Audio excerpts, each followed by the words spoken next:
Inay, Itay, pagpasensya niyo na sana kung makasira ng kasangkapan, dala lamang ng kakulitan.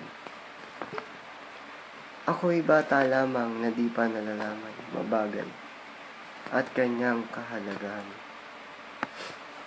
Kung kapag pinagsasabihan ay sumasagot ng pabalaw, sana'y maunawaan nyo na ako'y bata lamang na pinapaira lang init ng ulo ko minsan. Sana'y di kayo magsawang ako ay turuan ng malaking kaibahan ng wasto sa kamalian. Patawad po kung lumalakas man ang aking boses. Gusto ko lamang na ako ay inyong marinig. Hindi ibig sabihin na ako'y nagagalit. Pasensya na, Inay, Itay. Sa aking pagtanda, kayo ay di nawala.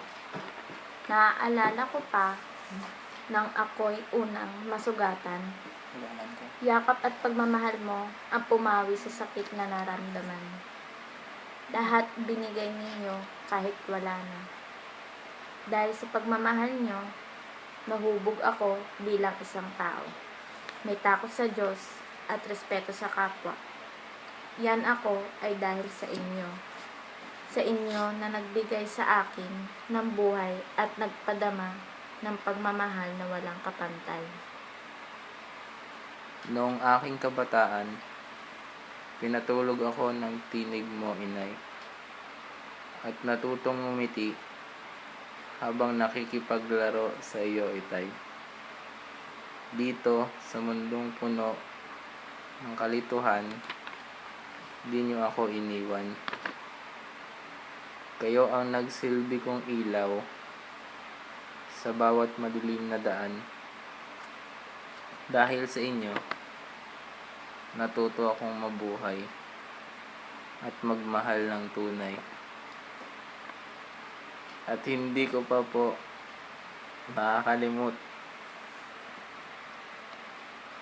na nung ako'y bata, ako'y inyong pinagtiyagaan at iyong tiniis lahat ng aking mga kakulitan.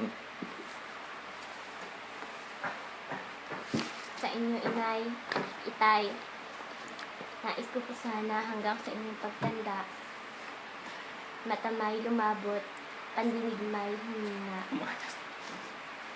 Ibig ko'y sa tabi mo upang maalagaan, tulad ng ginagawa mo noong ako'y bata pa.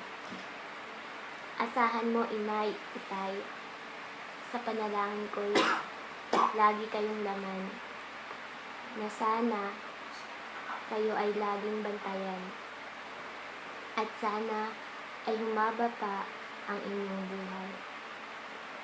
Sa inyong pagtanda, hayaan niyong ako ay magsilbing magulang sa inyo.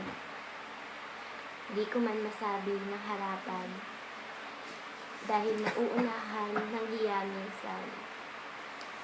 Ngunit walang araw na nagdaan na di ko kayo minahal kahit minsan, dahil kayo ang aking mga magulang.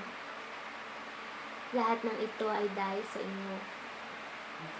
Dahil sa inyo, Inay, Itay, Mami, Daddy, Mama, Papa, mahal na mahal ko po kayo.